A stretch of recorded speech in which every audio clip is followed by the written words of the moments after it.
하나님 사랑, 하이 스토리 메이커스. 저희가 근 2달이 좀 넘어서 이렇게 현장 예배로 다시 모여서 예배를 드리게 되었습니다. 지난 2달간 저희 생명과 안전을 지켜주시고 또 영혼을 지켜주신 하나님께 감사와 찬양을 드립니다. 네, 오랜만에 센터에 와서 예배 드리시니까 어떠세요? 네. 좀 낯설지 않으신가요? 생소한 느낌이 들지 않으세요? 네, 오전 예배 드린 분들은 좀 약간 긴장한 느낌이셨어요. 이렇게 어색해 하시고 그러더라고요. 근데 지금 1시 예배는 조금 분위기가 다른 것 같아요. 네, 오후라서 그런지 모르겠는데 이제 편안하게 우리 같이 이렇게 예배를 드리면서 성도의 교제가 풍성했으면 좋겠습니다. 우리 그런 차원에서 옆에 있는 분들하고 주먹 인사 한번 해볼까요? 반갑습니다 하면서 앞뒤로 주먹 인사해 보겠습니다.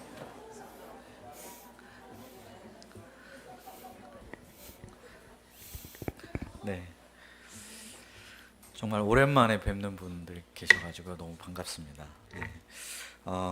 오늘 말씀의 제목은 좁은 문으로 들어가라입니다. 요절은 마태복음 7장 13절과 14절 말씀인데 다 함께 읽겠습니다.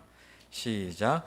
좁은 문으로 들어가라. 멸망으로 인도하는 문은 크고 그 길이 넓어 그리로 들어가는 자가 많고 생명으로 인도하는 문은 좁고 길이 협착하여 찾는 자가 적음이라. 함께 기도하겠습니다. 살아계신 하나님 아버지, 이 시간 본학기 마태복음 말씀 가운데 산상순 마지막 말씀을 공부하게 되었습니다. 주님, 그동안 잘 배우고 익혔는데 저희가 이제 이 말씀에서 가르치는 대로 삶 속에서 행실의 열매로 주님께 올려드리게 하여 주시옵소서. 말씀 가운데 함께하여 주셔서 성령님께서 역사하사 깨닫게 하옵시고 우리 마음판에 깊이 새겨 주시옵소서. 예수님의 이름으로 기도하였습니다. 오늘 말씀은 산상수훈 말씀의 결론부에 해당합니다. 지난 저희가 3월 29일 예배부터 시작해서 오늘까지 총 6차례에 걸쳐서 산상수훈 말씀을 배우게 되었습니다. 정말 산상수훈 말씀은 누구나 다 인정하는 진주와도 같은, 보배와도 같은 아름다운 천국의 메시지입니다. 그런데 이 말씀이 아무리 은혜롭다 하더라도 듣고 나서 잘 들었다 하고 끝내면 아무 소용이 없습니다. 듣고 나서 행하는 것이 정말 중요합니다.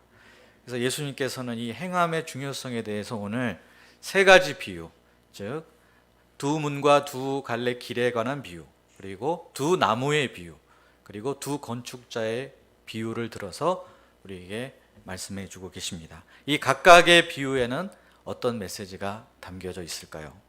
첫째, 좁은 문으로 들어가야 생명을 얻습니다. 13, 14절을 다시 한번 보시겠습니다. 오늘 요절 말씀인데 다시 한번 읽어보겠습니다. 13, 14절 시작. 좁은 문으로 들어가라. 멸망으로 인도하는 문은 크고 그 길이 넓어 그리로 들어가는 자가 많고 생명으로 인도하는 문은 좁고 길이 협착하여 찾는 자가 적음이라. 좁은 문으로 들어가라는 것은 어떻게 하라는 것일까요?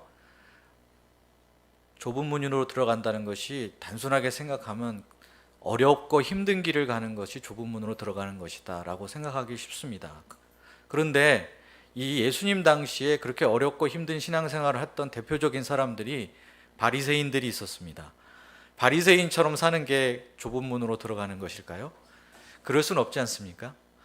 여기서 좁은 문으로 들어가라 하신 이 말씀은 지금까지 예수님께서 5장부터 쭉 이어서 말씀하셨던 이 산상수훈 말씀에 순종하는 삶, 그 말씀을 준행하는 삶을 살라는 뜻입니다. 그런데 그 문은 좁고 그 길이 협착하다라고 말씀하셨습니다. 왜 그 문은 좁고 길은 협착할까요? 그건 그만큼 이 말씀들을 준행하는 것이 쉽지 않고 어렵고 힘들다는 뜻입니다. 왜 어렵고 힘들까요? 첫째는 이 말씀에 준행하려고 하면 우리 본성이 거부감을 일으키기 때문입니다. 우리 본성은 죄악되어 있기 때문에 이 거룩하신 하나님의 말씀, 특히 이 산상수훈 말씀에 대해서 거스르는 그런 특징이 있습니다. 그래서 이 말씀을 딱 들었을 때 처음에는 세상의 소금과 빛이 되라. 그 다음에 또 보물을 하늘에 쌓아두라. 원수를 사랑하라. 내가 대접받고 싶은 대로 너도 남을 대접하라. 그 들을 때는 굉장히 감동이 있고 놀라게 되는데, 막상 우리가 그 말씀을 준행하려고 하면 온갖 이거에 대한 반발심, 힘들다는 생각이 속에서부터 막 솟구쳐 올라와서 실제로 준행하는 것이 쉽지가 않습니다. 어느 한 말씀도 그대로 실천하는 것이 쉬운 것이 없습니다. 그래서 이 말씀에 순종하려면 반드시 자기 부인, 자기를 부인하는, 그리고 자기 십자가를 지는 그런 자기와의 싸움, 자기와의 투쟁이 필수적입니다. 둘째로 이 말씀을 준행하는 것이 힘든 이유는 말씀대로 살고자 하면 주위로부터 온갖 압박이 들어오기 때문입니다. 그래서 예수님께서 그 길이 협착하다고 하셨습니다. 어떤 압박이 들어올까요? 우리가 이 말씀대로 살고자 하면 왜 너만 그렇게 유별나게 신앙생활을 하려고 하느냐, 왜 우리랑 함께 어울리지 않느냐, 이런 식의 말을 듣게 되고 왕따를 당하거나 불이익을 겪게 될 수도 있습니다. 그리고 이 길은 찾는 이가 적습니다. 그래서 이 길을 가다 보면 외로움을 느끼게 됩니다. 그리고 아무도 가지 않는 길을 가려고 하니 정말 잘 가고 있는 것일까? 이 길이 맞는 길일까? 하는 불안감에 시달리기도 합니다. 반대로 큰 문으로 들어가서 넓은 길로 가면 어떻게 될까요? 큰 문으로 들어가서 넓은 길로 간다는 것은 예수님의 말씀을 별로 의식하지 않고 살아간다는 것입니다. 그러면 쉽고 편합니다. 내 본성이 이끄는 대로, 내 마음이 원하는 대로 내 마음대로 살면 됩니다. 그 길을 가는 사람이 아주 많기 때문에 외로울 일도 없고 불안한 일도 없습니다. 어디로 들어가야 될까요? 어떤 길을 선택하시겠습니까? 제가 자동차 내비게이션을 보니까 옵션에 큰 길 우선이라는 것이 있더라고요. 편한 길 우선이라는 것도 있습니다. 그래서 내비는 우리를 큰 길로, 편한 길로 자꾸 인도하려고 합니다. 그러면 우리도 무조건 큰 길, 편한 길로 가야 되지 않을까요? 안 됩니다. 그러다간 큰일 납니다. 쉽고 편한 것보다 더 중요한 게 뭐냐면 그 길 끝에 무엇이 있는가, 종착지가 어디인가, 이것이 훨씬 더 중요합니다.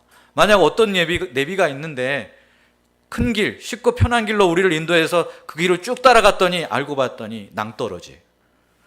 그 이른 내비를 어떻게 우리가 믿고 따라갈 수 있겠습니까? 우리는 큰 문, 넓은 길이 아니라 좁은 길, 협착한 길로 가야만 합니다. 왜냐하면 좁은 문은 우리를 생명으로 인도하지만 큰 문, 넓은 길은 우리를 멸망으로, 죽음으로, 사망으로, 심판으로 인도하기 때문입니다. 근데 오늘 말씀에서 이제 이 형식 논리를 보면 마치 이제 우리 앞에 두 가지 갈래길이 있고 두 길 중에 하나를 선택할 수 있는 것처럼 보입니다.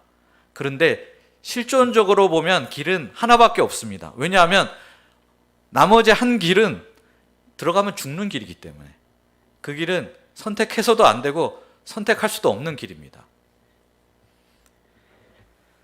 말씀과 무관하게 자기 본성을 따라 살게 되면 어떻게 됩니까? 그러면 우리 믿음이 죽습니다. 우리 영성이 죽습니다. 하나님과의 관계성이 깨어지고 파괴됩니다. 그 인생길에 결국에는 아주 쓰디쓴 죄악의 열매만을 맺게 되고 결국에는 하나님의 심판을 피할 수 없게 됩니다. 그렇기 때문에 우리는 넓고 큰 문에 대해서는 아예 쳐다보지도 말아야 됩니다. 저기를 선택 중에 하나다 이렇게 생각할 이유도 없습니다. 우리에게는 오직 한 길, 예수님이 가신 길, 제자의 길, 자기 부인, 자기 십자가의 길, 산상수훈 말씀에 따라 사는 길, 그 한 길밖에 없습니다. 오직 그 길이 생명의 길이기 때문입니다. 예수님의 말씀이라는 좁은 문을 통과하려고 하면은 우리는 어쩔 수 없이 그 길을 통과하기 위해서 버려야 할 것, 두고 가야 할 것들이 생기게 됩니다. 어제 제가 학생 형제들하고 말씀 공부하는데 이렇게 물었습니다. 좁은 문으로 들어가려면 어떻게 해야 될까요? 그랬더니 우리 이다니엘 목사님이 다이어트를 해야 돼요 라고 말을 했습니다. 듣고 보니 정말 맞는 말이었습니다. 아니, 좁은 문으로 들어가려고 하면 슬림해야 그걸로 들어갈 수 있지 않겠습니까? 그래서 이다니엘 목사님은 들어갈 수 있는데 저는 못 들어갈지도 모릅니다. 이처럼 우리가 좁은 문에 들어가려면 다 가지고 들어갈 수가 없고 버리고 가야 할 것, 두고 가야 할 것들이 분명히 있습니다. 그래서 그 순간에는 굉장히 이게 아까워 보일 수 있습니다. 이 귀한, 이 좋은 것을 왜 내가 두고 꼭 저 좁은 문을 들어가야 되는가? 그렇지만 그 좁은 문을 통과하기 위해서 우리가 버려야 하는 것들은 사실은 우리 인생에 해가 되는 것들, 도움이 안 되는 것들이었습니다. 우리를 죄에 매이게 하고 죽음에 매이게 하는 것들이었습니다. 좁은 문을 통과하기 위해서 그것을 버리는 것은 그래서 하나도 아까워할 일이 아닙니다. 그렇게 해서 좁은 문을 통과해서 좁은 길을 가다 보면은 잃어버린 것과는 비교도 할 수 없는 놀라운 천국의 은혜와 복들이 그 길 곳곳에 떨어져 있습니다. 이 길을 가면서 그것을 줍는 재미가 아주 쏠쏠합니다. 이게 길을 가다 보면은 그 길에서 믿음을 얻게 되고, 그 길에서 예수님의 성품을 깨닫고 배우게 되고, 그 길에서 성령의 능력을 체험하게 되고, 우리 게임 하시는 분들은 이 아이템을 획득하는 것을 굉장히 중요하게 여기시잖아요. 이 좁은 길에는 아이템이 널려 있어요. 그래서 가다 보면은 아이템 부자가 되어 있습니다. 물론 그건 다 천국의 아이템들입니다. 그리고 마침내 그 종착지에 가면 거기에 영생이, 하나님 나라가 우리를 기다리고 있을 것입니다. 우리가 좀 힘들고 어려울지라도 생명 있는 좁은 길, 자기 부인, 자기 십자가의 길을 끝까지 갈 수 있기를 기도합니다. 그래서 그 길 끝에서 우리가 종착지에, 목적지에 도착하기를 기다리고 계신, 두 팔 벌려서 맞이할 준비를 하고 계신 우리 주님 품에 안겨서 천국의 복락을 함께 누릴 수 있기를 기도합니다. 둘째, 아름다운 열매를 맺는 나무가 되어야 천국에 들어갑니다. 15절을 보십시오. 15절 말씀도 함께 읽어보도록 하겠습니다. 시작. 거짓 전자를 삼가라. 양의 옷을 입고 너에게 나오나 속에는 누락질하는 일이라. 여기서 거짓 선지자들은 어떤 사람들을 가리킬까요? 원래 구약 성경의 선지자는 하나님으로부터 말씀을 듣고 그 말씀을 있는 그대로 사람들에게 전달해 주는 사람이 선지자입니다. 그런데 거짓 선지자는 하나님께 들은 말씀을 전하는 것이 아니라 자기 말을 하는 사람입니다. 자기 생각을 전하는 사람입니다. 그런데 그렇게 하면서 이게 내 말입니다 라고 말하는 것이 아니라 이것은 하나님의 말씀입니다 라고 하나님의 말인 양 사칭을 하면서 전하는 사람, 이 사람이 바로 거짓 선지자입니다. 예수님께서 방금 전에 좁은 문으로 들어가 협착한 길로 가라라고 말씀하셨습니다. 그런데 거짓 선지자들은 거꾸로 얘기합니다. 넓은 문, 넓은 길로 가십시오. 쉽고 편한 세상 길로 가도 괜찮습니다. 그러면서 이것이 예수님의 뜻입니다. 이런 식으로 어처구니 없는 말을 담대히도 선포합니다. 예수님께서는 분명히 자기를 부인하고 자기 십자가를 지고 나를 따르라고 하셨습니다. 그러나 거짓 선지자는 자기를 긍정하라고 말하고 십자가 따위는 질 필요가 없다고 말합니다. 많은 사람들이 이런 말에 혹해서 넘어갑니다. 왜냐하면 그런 말들이 잘 들리고 잘 받아들일 수 있고 달콤하기 때문에 그렇습니다. 내가 듣고 싶은 말을 해주기 때문에 그런 거짓 선지자들을 뒤따르기 쉽습니다. 예수님께서 이들을 삼가라고 하셨습니다. 삼가라는 말은 주의에서 분별하라는 뜻입니다. 왜 주의에서 분별하라고 말씀하셨을까요? 그것은 그만큼 이들을 식별해내기가 쉽지 않기 때문입니다. 왜 이들을 식별하기 어려운가? 예수님은 그들이 양의 옷을 입고 있기 때문이라고 말씀하셨습니다. 이 사람들은 겉으로 보면 굉장히 선량하고 아주 착하고 훌륭한 사람처럼 보입니다. 주의 일을 열심히 하는 사람들처럼 보입니다. 그렇지만 그 속에는 사실은 노략질하는 이리가 있습니다. 미소 뒤에 날카로운 이빨을 숨기고 있습니다. 이들의 목적은 양을 위한 것도 아니고 하나님의 영광을 위한 것도 아닙니다. 양들을 탈탈 털어서 돈이나 권력, 명예를 가져가서 자신의 배를 배부르게 하는 것, 그것이 거짓 선지자들의 속마음 속에 있는 진짜 목표입니다. 오늘날에도 이런 거짓 선지자들이 있습니다. 교회사에 숱한 거짓 선지자들이 있었습니다. 오늘날의 거짓 선지자들이라고 하면 일단 우리는 구원파라든지 신천지와 같은 이단들을 떠올릴 수 있습니다. 이들은 성경을 여기저기 짜깁게 해서 왜곡시켜서 결국 자기들이 하고자 하는 말을 합리화시키는데 이용합니다. 그리고 처음에는 사람들을 얼마나 잘 대해주는지 모릅니다. 처음에는 얼마나 친절하고 사랑을 베푸는지 모릅니다. 그래서 사람들은 이 사람들이야말로 천사가 아닌가 하는 생각까지 들게 합니다. 그렇지만 그 후에 이제는 완전히 포획되었다 싶으면은 살을 벗기고 고기를 가져가고 탈탈 털기 시작해서 결국에는 다 빼앗아가고 그것으로 자신들이 호의호식하고 호화로운 생활을 하게 됩니다. 그런데 사실 이런 이단들은 우리가 크게 염려할 필요가 지금은 없을 것 같습니다.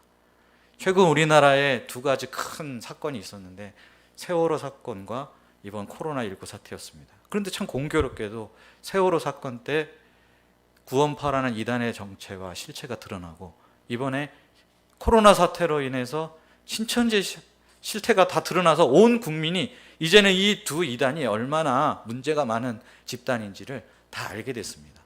그래서 앞으로는 이들에게 미혹되기가 쉽지가 않을 것 같습니다. 오히려. 그런데 문제는 정통 교단에 속해 있으면서 멀쩡한 모습으로 그곳에 머무르면서 사실상 그러나 거짓 선지자 노릇을 하고 있는 사람들이 더 위험할 수 있습니다. 그런 것들에 여러 가지가 있을 수 있겠지만 가장 대표적인 것을 꼽으라면 우리나라에서는 기복신앙이라고 부르고 영미권에서는 번영복음, 프라스페리티 가스펠이라고 부르는 바로 그것들입니다. 이들은 예수님을 믿기만 하면 번영하고 돈을 잘 벌게 되고 출세하고 성공하고 높은 자리에 가게 된다. 이것만을 계속 반복해서 주장합니다. 물론 이런 메시지가 아주 틀린 것은 아닙니다.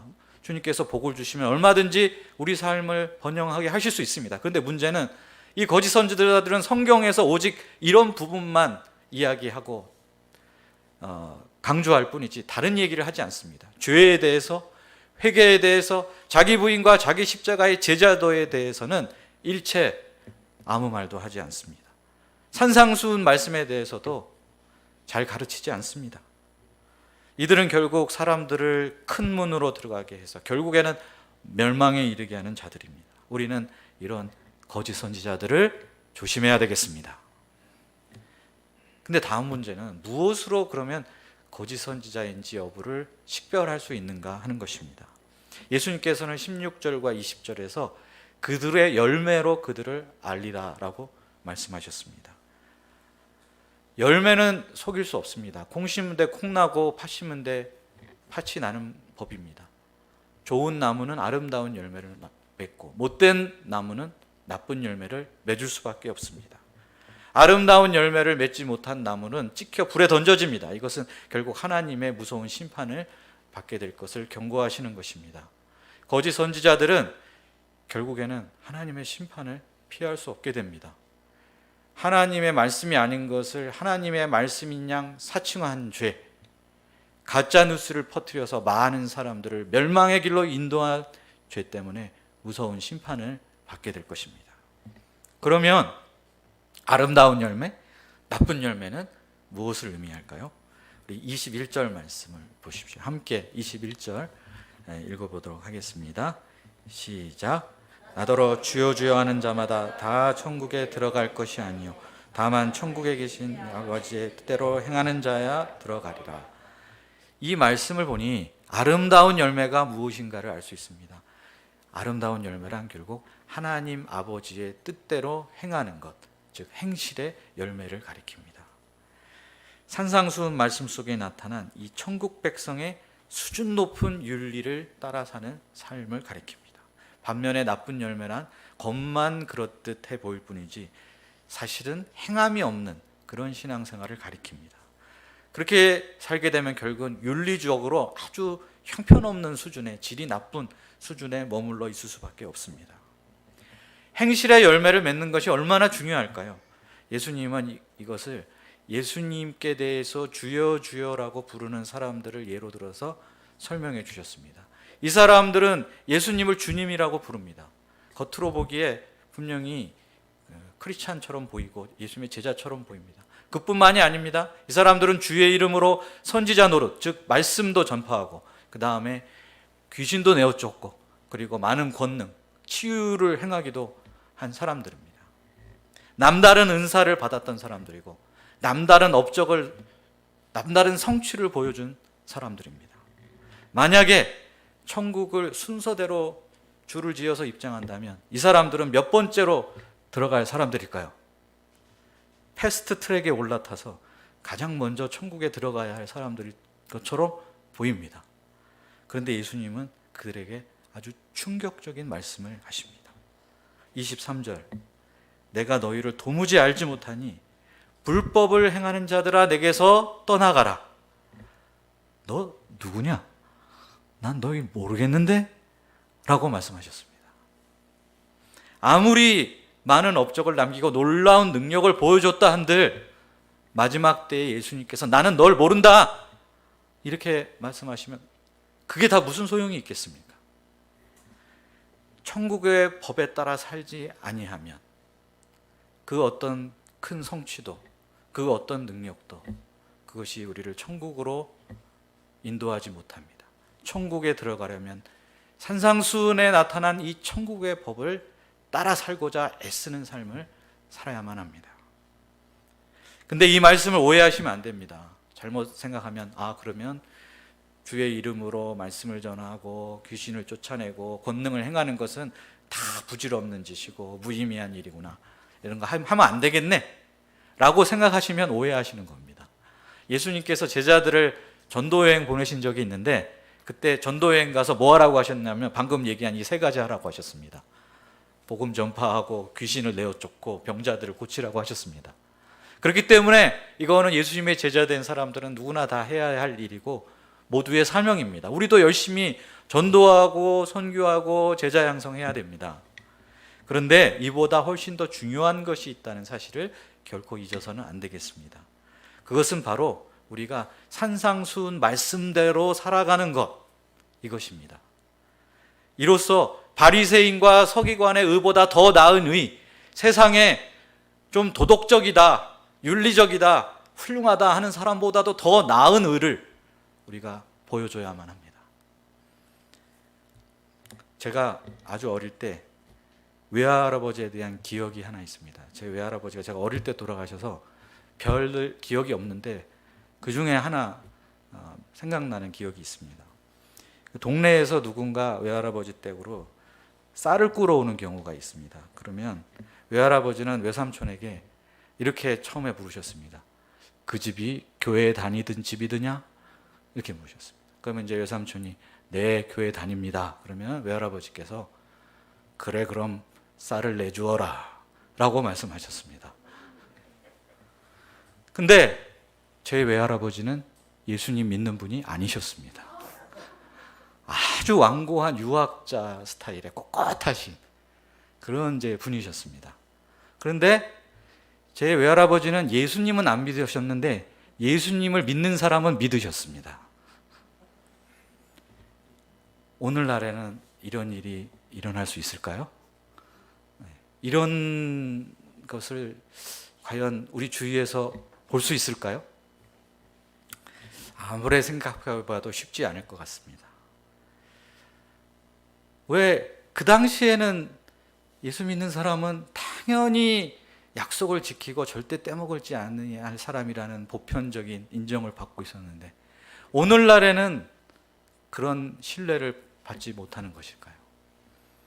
심지어는 한국교회의 현재 윤리 수준이 이 세상의 평균적인 윤리 수준보다도 더 아래에 있다라는 이런 부끄러운 말까지 듣게 된 현실이 되었습니다. 왜 이렇게 되었을까요? 어디부터 잘못되었던 것일까요? 산상수훈의 말씀에 따라 사는 것이 곧 천국 가는 길이다. 만약 이걸 정말 믿고 이렇게 살고자 했다면 과연 이렇게까지 되었겠습니까? 말씀대로 사는 것보다는 어떻게 하면은 교인 수를 더 늘리고 부흥이 일어나고 어떻게 하면 더 큰 예배당을 세울 수 있을까? 이런 데 더 올인했던 거 아닐까요? 여기서 우리는 예외라고 말할 수 있을까요? 우리가 상대적으로 좀 더 나을 수는 있습니다. 그러나 산상수훈에서 예수님께서 가르쳐 주셨던 그 말씀에 비추어서 보면은 우리는 아직도 가야 할 길이 너무나 멀고도 멉니다. 우리는 더 사랑해야 되고 더 거룩해져야 되고 더 순종해야 됩니다. 물론 천국은 우리들의 행위로 들어가는 곳은 아닙니다. 천국은 믿음으로 갑니다. 그런데 믿음이 있다면 그 믿음이 진짜라면 우리는 행하게 됩니다. 만약 내가 말씀을 듣고서도 행하지 않는다면 사실은 믿음이 없는 것입니다. 우리가 무엇보다 말씀에 순종함으로 주님을 기쁘시게 하는 사람들이 될 수 있기를 간절히 기도합니다. 큰 믿음이 뭡니까? 큰 믿음이란 큰 업적을 남기는 게 큰 믿음이 아닙니다. 큰 믿음이라는 것은 예수님의 말씀 작은 것 하나라도 순종하는 것이 큰 믿음인 줄 믿습니다. 셋째, 반석 위에 집을 지은 사람이 지혜로운 사람입니다. 24절을 보십시오. 우리 24절 말씀을 함께 읽어보겠습니다. 시작. 그러므로 누구든지 나의 이 말을 듣고 행하는 자는 그 집을 반석 위에 지은 지혜로운 사람 같으리니. 이 말씀 속에 나타난 평행관계를 이렇게 보면 반석은 곧 예수님의 말씀이고 집을 짓는다는 것은 곧 듣고 행하는 것임을 알 수 있습니다. 그러면 왜 예수님의 말씀을 듣고 행하는 사람이 지혜로운 사람일까요? 팔레스타인 지방에는 와디라고 부르는 독특한 지형이 있습니다. 와디는 건기에는 말라붙어 버려서 강바닥을 드러내는 그런 마른 강이었다가 우기가 되면 비가 오고 나서야 비로소 강물이 흐르는 그런 강을 와디라고 부릅니다. 어떤 사람이 건기에 말라붙은 강바닥 모래 위에 집을 지었습니다. 기초공사를 할 필요가 없었기 때문에 아주 빨리 적은 돈으로 집을 지었습니다. 그러자 사람들은 와, 지혜로운 사람이네 이렇게 칭찬을 해줬습니다. 반면에 어떤 사람은 반석 위에 바위 위에 집을 지었습니다. 기초공사하느라고 시간도 엄청 오래 걸리고 돈도 많이 들었습니다. 그러자 사람들은 이 미련한 사람이 있나, 저기 저 모래 위에 지은 저 사람 좀 보라고, 저렇게 빨리 지었는데 이 사람은 뭐 하고 있는 거야 하면서 이렇게 조롱했습니다. 그런데 이 모든 상황이 역전되는 날이 옵니다. 우기가 시작되어서 비가 내리고 세찬 바람이 불고 홍수가 일어났을 때 강바닥 모래 위에 집을 지었던 사람의 집은 불어난 강물과 함께 모두 휩쓸려 내려가서 흔적도 남지 않게 되었습니다. 반면에 반석 위에 집을 지었던 사람의 집은 흔들리지 않고 견고하게 그 자리에 우뚝 서 있었습니다. 그때가 되자 사람들은 반석 위에 집을 지었던 사람에게 정말 선견지명이 있는 지혜로운 사람이었네, 그리고 모래 위에 집을 지었던 사람에게는 저런 미련한 사람이 있나 라고 말을 했습니다. 이 비유에서 비가 내리고 바람이 불고 한다는 것은 갑작스럽게 닥치는 인생의 위기를 1차적으로 가리킵니다. 말씀의 기초를 놓지 않고 다른 것에 인생의 기초를 놓았던 사람, 예를 들면 물질의 기초를 놓았던 사람, 권력의 기초를 놓았던 사람, 명예의 기초를 놓았던 사람, 그 사람이 인생의 큰 풍파를 만나게 되었을 때, 그래서 돈도 잃고 권력도 잃고 명예를 잃어버리게 되었을 때 인생 전체가 송두리째 다 무너지고 허물어지게 됩니다. 설령 인생의 위기를 요령껏 요리조리 잘 피해 나갔다 하더라도 궁극적으로는 하나님의 심판대 앞에 서서 심판을 피할 수가 없습니다. 그때 돈과 명예와 권력과 같은 이런 것들에 기초를 놓았던 사람이 심판을 견딜 수 있겠습니까? 그때 가서 내가 돈이 이렇게 많으니 심판에서 면제해 주십시오. 천국에 들어가게 해 주십시오. 말해봐야 아무 소용이 없습니다. 반면에 예수님의 말씀 위에 인생 기초를 놓았던 사람, 말씀을 듣고 행하기에 힘썼던 사람은 어떠한 인생의 위기를 만난다 하더라도 쉽게 흔들리지 않습니다. 아무리 인생의 풍파가 이리저리 몰아쳐도 무너지지 않습니다. 왜냐하면 그가 기초를 놓았던 예수님의 말씀은 굳건한 반석처럼 항상 든든히 그 자리에 서 있을 것이기 때문입니다. 이런 사람은 마지막 심판도 너끈히 다 견딜 수 있습니다. 좁은 문으로 들어가는 것, 협착한 길을 통과해서 가는 것 쉽지 않습니다. 아름다운 열매를 맺으려면 오랜 시간에 걸쳐서 인내해야 합니다. 반석 위에 집을 지으려면 많은 수고가 필요합니다. 세상은 이렇게 사는 사람들을 가리켜서 바보 같은 사람, 미련한 사람, 답답한 사람이라고 무시하고 조롱할지 모릅니다. 말씀을 주일날 교회 가서 잠깐 1시간 듣고 오는 거는 내가 다 이해하겠는데 왜 평소에도 그렇게 말씀대로 살려고 애를 쓰느냐. 참 답답하다. 이렇게 여길지 모릅니다. 그러나 대반전의 순간이 있습니다. 인생의 위기를 만나게 됐을 때 과연 누가 답답한 사람이었고 누가 지혜로운 사람이었는지가 제대로 드러나게 됩니다. 지금 전 지구적으로 코로나 위기가 온 나라들을 휩쓸고 있습니다. 그러면서 이 코로나 위기가 각 나라의 방역 능력, 시민의식이 어떠한가를 검증해주고 있습니다. 막 나라들을 뒤흔들어 놓으니까 기초가 부실했는지 기초가 튼튼했는지가 전부 드러나고 있습니다. 어떤 나라는 굉장히 선진국이고 체계적이고 잘 갖춘 나라인 줄 알았는데 코로나 강물이 막 불어가지고 몰아닥치니까 휩쓸려가고 있는 그런 나라들이 많습니다. 근데 어떤 나라들은 뭐 그냥 그렇게 대단한 나라인지 모르겠고 별 볼 일 없는 줄 알았는데 막상 이 위기 가운데 빛을 발하는 그런 나라가 있습니다. 저희 나라가 후자에 속하게 된 것 같아서 너무 감사하지 않습니까? 우리도 이럴 줄 몰랐습니다. 그런데 평소에 쌓아놓은 기초가 드러나고 있습니다. 정부와 시민의식만 검증하고 있는 것이 아닙니다. 지금 이 코로나 위기는 교회와 신자들도 검증하고 있습니다. 평소에 말씀을 듣고 준행하는 일에 힘썼던 교회나 신자는 코로나 위기가 닥쳐도 크게 흔들리지 않습니다. 조금 불편하고 힘들 뿐이지 그 신앙이 뿌리 붙여 마구 흔들리는 일은 없습니다. 그렇지만 그동안 그냥 말씀을 즐기기만 하고 마치 백화점에 가서 쇼핑을 하듯이 말씀 쇼핑을 하던 신자들, 그런 교회는 이 코로나 위기를 가운데 이리저리 흔들리고 있습니다. 이러다가 비틀거리며 쓰러질지도 모릅니다. 예수님의 말씀이라는 반석 위에 집을 지음으로써 우리가 어떤 시련이 온다 하더라도 코로나 이후에 제2의 위기, 제3의 위기가 닥친다 하더라도 결코 흔들리지 않을 지혜로운 사람들이 될 수 있기를 간절히 기도합니다. 오늘로써 산상수훈 말씀 총 6번의 말씀은 이제 메시지가 다 끝이 납니다. 산상수훈 그래서 말씀은 다 끝난 것일까요? 와, 끝이다. 아닙니다. 이제부터 시작입니다. 듣고 행하라고 하셨기 때문에 딱 50% 했습니다. 이제 나머지 50%는 우리 행함으로 완성시켜야 합니다. 행하지 않으면 모래성을 쌓는 것이나 마찬가지이기 때문입니다. 우리가 말씀을 듣고 행하는 사람이 되어서 생명을 누리고 아름다운 열매를 맺고 튼튼한 인생의 기초를 세워나갈 수 있기를 간절히 기도합니다. 그래서 이 코로나 위기를 지혜롭게 이기는 아남 일부가 될 수 있기를 간절히 기도합니다. 기도하겠습니다.